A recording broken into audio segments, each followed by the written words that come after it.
In this photograph taken by a priest in his church, what can explain the eerie figure? When this girl's photograph was taken in 1917, were there really fairies at the bottom of a Yorkshire garden?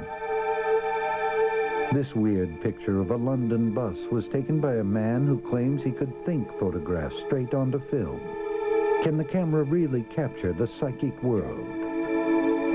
Mysteries from the files of Arthur C. Clarke, scientist, writer, and visionary. The scientist who invented the communication satellite, the writer of 2010, the visionary who examines the riddles of this and other worlds.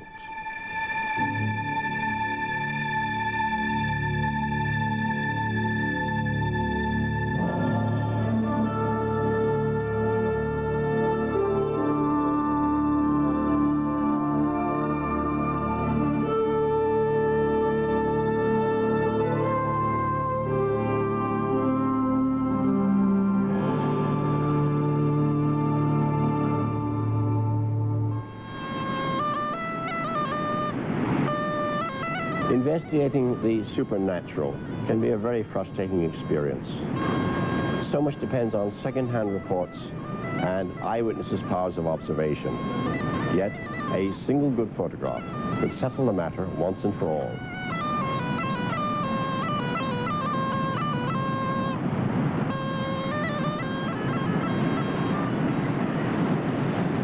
Most apparently psychic photographs seem to turn up by accident. But in the 1960s, one man claimed that he could take them at will.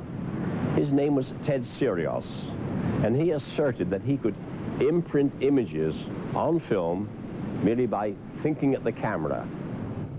Ted Sirius called his technique thoughtography. He usually used Polaroid cameras, and sometimes extraordinary photographs emerged.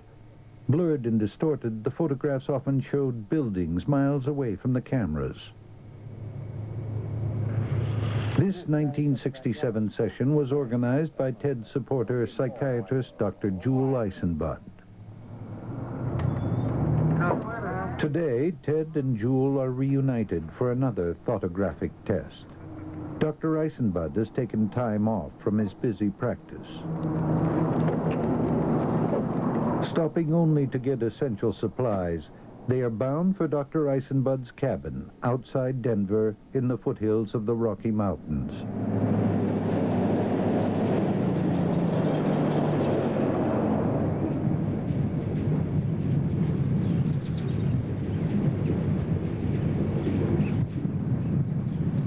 In his heyday, Ted astonished the psychic world with his performance as a thoughtographer. When he was hot, when he was in the groove, what happened was that first he would start by alternating whiteys and blackies. Blackies is total obstruction of the light, no light getting in. Whiteys is total overexposure, which shouldn't have been. Then the pictures would start getting darker and darker and darker, and then he would start to imprint parts of people or scenes. Like this church in Germany where Ted had never been, or this blurred writing identified as a sign from a Mounties building, but in Ted's version, the word Canadian seems to be misspelled. No, don't even trigger it. When I say now, oh, something bang like that. I got a good idea. Could Ted have been cheating? Impossible, says Eisenbud. Ted was continually observed by dozens of people, sometimes 6, 8 in a session. Ted usually held a tube of paper in front of the lens. He called it his gizmo and said it helped him concentrate on his thoughts. Ted's last photograph was of curtains, but that was 10 years ago. Can he produce anything now? I'm after one thing, and that's a person that's holding something.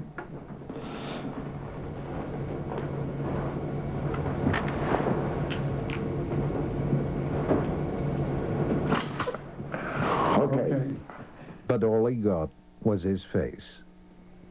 Now you press the button. All right.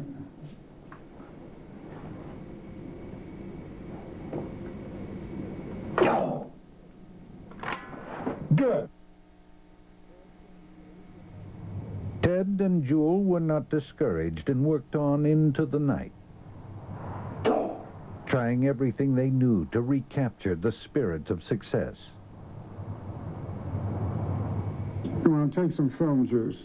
You know. Randy's gonna like this.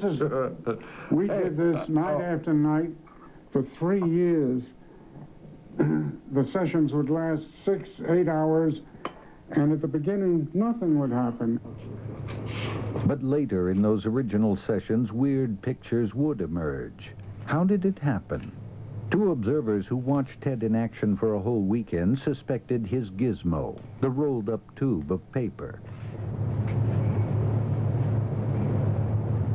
Charles Reynolds and David Eisendrath, experts in both photography and illusion, speculate that Ted might have used the gizmo to hide a tiny magnifying lens with a tiny slide stuck on the end.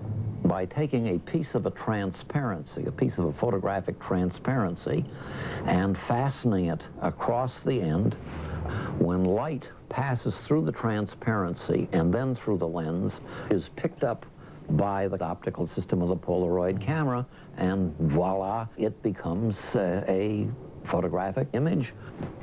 This is Big Ben, and let's just see how it looks on your camera. Using a device like this, they believe Ted could have produced any picture he wanted. Charlie is going to hold it. The light from the wink light is going to bounce off of Charlie's shirt and jacket and pass through this lens, through the lens of the camera, and hopefully make a good image on the film. Now, you want to mask off as much of that lens as you can now. Hold it down. Good. Thing. Yeah, all right. Now, you must realize that when Ted is doing this, a great deal of chaos is taking place. And it's very possible that he could have ditched that, as I just did. And when they said, let me see this thing, he could say, yeah, look at it, you know. And in the meantime, he's drinking beer, and people are running around, and a great deal is happening. And it's very, very easy, under those circumstances, for somebody to do this. You don't even have to be a magician. So have Reynolds and Eisendrath proven that Ted was never psychic? I cannot say that he doesn't have supernatural or extraterrestrial powers, but in 3 days, I never saw him do anything that led me to believe that he did have them.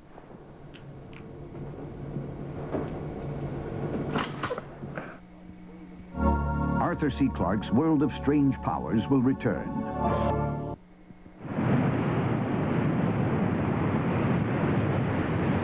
Of all alleged psychic photographs, perhaps the most famous are these of Fairies in a Yorkshire glen. Frances Griffiths brought her daughter to see the house in Cottingley where she lived with her cousin, Elsie Wright, during the First World War. Much prettier village than I thought. Much nicer. Where's the back? Well, the back's around the corner, around there. Frances and Elsie used to go down to play by the back, the stream at the bottom of the garden. And it was by that stream in 1917 they claimed to have taken photographs of fairies. That summer, 10-year-old Frances kept falling into the stream and getting into trouble. When her mother asked her why she went there, she said, to see the fairies. To back up the story, 16-year-old Elsie borrowed her father's camera to try and photograph them. The girls came home an hour later. Elsie's father had a dark room in the house, and she remembers watching anxiously while he developed the photograph, impatient to see how it was going to come out. Dad says, I'll tell you what it's coming up like, that picture you've taken. He says, it's very untidy. He says, you've been eating sandwiches, the sandwich paper's all sticking up. And then he says, oh, what's these little leg things down here? And Elsie shouted out, they've come out. A month after this first picture, they produced another, of Elsie with a winged gnome. These two photographs amazed Sir Arthur Conan Doyle, creator of Sherlock Holmes. He published them in the Strand magazine and declared them authentic. The story hit the headlines and within days went around the world. Though some critics were skeptical, Conan Doyle remained convinced. He arranged for the girls to be given new cameras. They took more pictures. Frances and the leaping fairy. Elsie and the winged fairy offering a bouquet of flowers. And finally, the fairy's home. For 50 years, they stuck to their story. Did you in any way fabricate those photographs? Of course not. You tell us how she could do it, and we'll tell us. Yeah. And then we'll tell you. Remember, she was 16. I was 10. The case was finally cracked in 1982 with evidence from the Brotherton collection, which is kept at Leeds University. It contains what are supposed to be the original negatives and prints. But Geoffrey Crawley, editor of the British Journal of Photography, soon realized that the Midge camera which the girls used simply wasn't good enough to have taken the first photograph. In particular, the simple lens could not have produced such a sharp negative. This negative is quite lively. The edges of the fairy figures are quite sharp, and it clearly could not have been produced by that lens in that Midge camera. Crawley reasoned that this couldn't have been the original print. In Cottingley, he amazingly found what he believes is an original print. It looks quite different. The original print is much softer, exactly the type of, shall we say, less lively image that you would expect from a camera of this type. Consequently, a lot must have gone on between that and that. Crawley believes that the photograph was retouched by an expert. So, what you would have to do is, first of all, make yourself a fresh negative of this. And you retouch that negative, you improve it with an airbrush, and people were very skilled in those days, possibly more skilled than today even.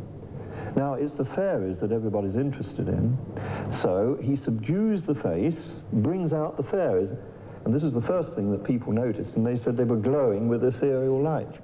And on the negative plate, he found evidence that the face had been subdued, probably by rubbing it with Brasso. He thinks that the man behind it was Edward Gardner, a believer in fairies and friend of Conan Doyle. When Crawley published his findings, Frances and Elsie confessed that the pictures were fakes. This is what really happened. After Frances had claimed she'd seen fairies by the stream, both girls were teased by the adults. Elsie thought of a way to stop the teasing. Elsa said one night, we were getting ready for bed, she said, I've been thinking, kid, she's a real cinema goer, Elsa. She says, what about if I draw some fairies and cut them out in cardboard and we'll stick them up in the grass and see if Uncle and Dad will have the camera and we'll take a photograph. She said, if they see them, they'll have to believe it, they'll stop all this joking. So she loaned Elsie this book. And from page 104, Elsie traced this group of dancing girls, took off their clothes, drew wings on them, cut them out,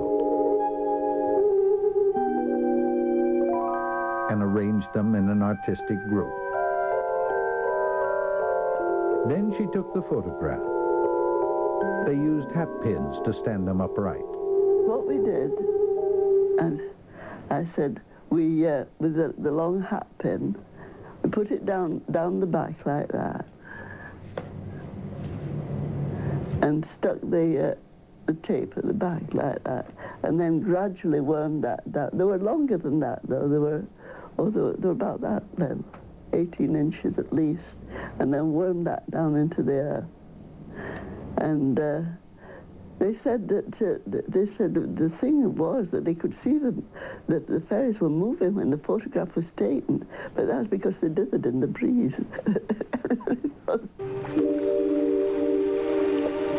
The Cottingley fairies were great fun while they lasted, which was most of this century.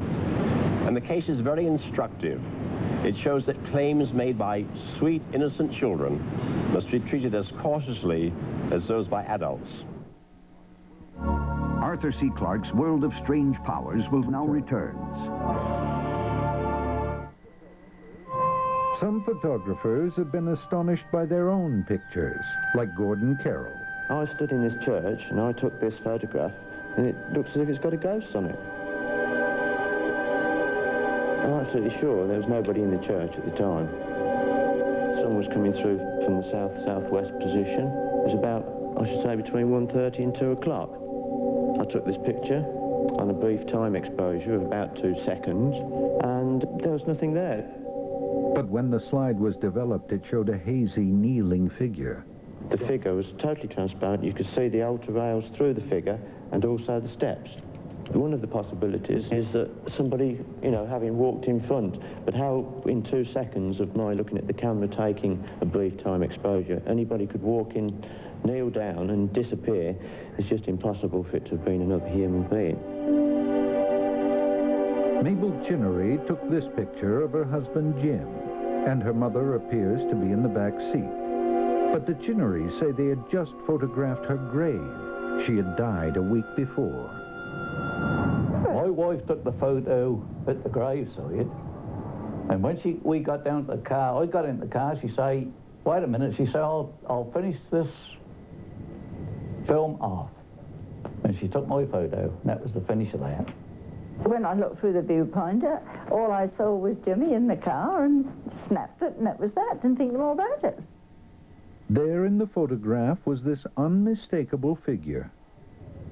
Well, I took it and showed it to somebody, and they said, your mother in the back. And I said, don't be so stupid. But she was there. Well, I could see it was my mother, of course. I could see it was her. The most extraordinary thing about this is that she always used to sit on that side of the car when she was out with me so that she could talk to me and see me as I was driving. Jim remembers his mother-in-law's last words. She said, Jim, she said, you'll never come to any harm. She said, I shall still be with you. And here's another church ghost made by the Reverend Kenneth Lord in his church in Newby, Yorkshire.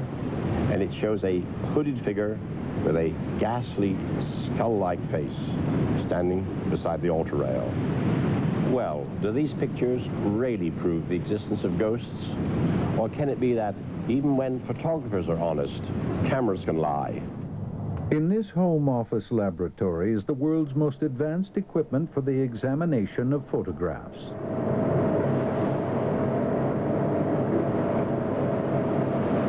Using a computer, forensic experts help the police to catch criminals by enhancing photographic images to bring out hidden detail. Today, the computer is focused on the phantoms.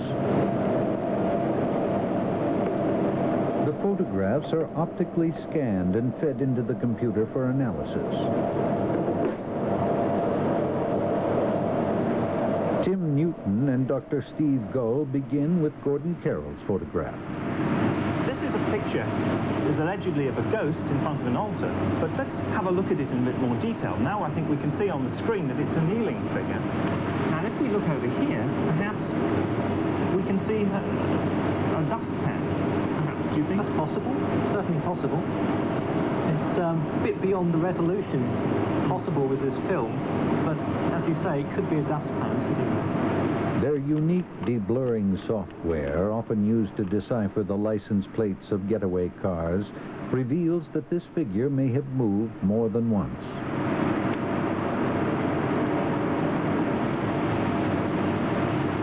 So what seems to have happened here is that somebody in a very long exposure picture in a very dark church has been cleaning the step and moved several times during the course of the exposure. Their conclusion, the picture shows a cleaning lady. But what about Mrs. Chinnery's photograph? There are some very strange things here. This scarf definitely does pass this line here, but further down the picture, the line is definitely in front of her. There's also this feature on the other side of the barrier between the two windows. It does seem to be as if it might be a shoulder, then that does make her a person, very wide person. So perhaps the best explanation then, Tim, is if some mistake has happened here, some very short exposure sometime before has been superimposed upon the picture of the car. But what about the sinister figure photographed by the Reverend Kenneth Lord in his church at Newby in Yorkshire?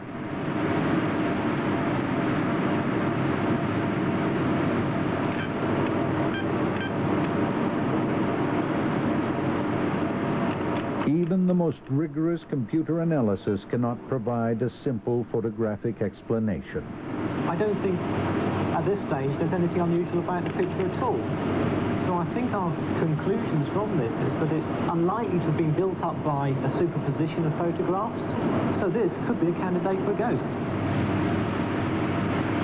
Although a very few photographs are difficult to explain away, not a single one of them offers convincing proof that a ghost has been captured by the camera. And this, I believe, provides conclusive evidence about the nature of ghosts. For more than a century, millions of cameras have been clicking all over the world. By this time, there must be billions of photographs in existence. If ghosts could be photographed, by now we'd have entire galleries full of portraits. But we don't, because these images exist only in the minds of the observers.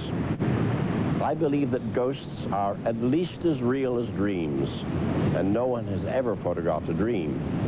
Yet one day, that might be possible, and then we'd have cameras that could really capture ghosts.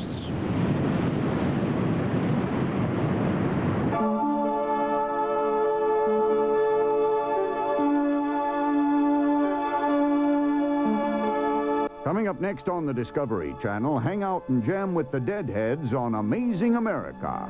Tomorrow at midnight Eastern and Pacific, toxic wastes endanger ocean life on Ocean Planet. Explore your world.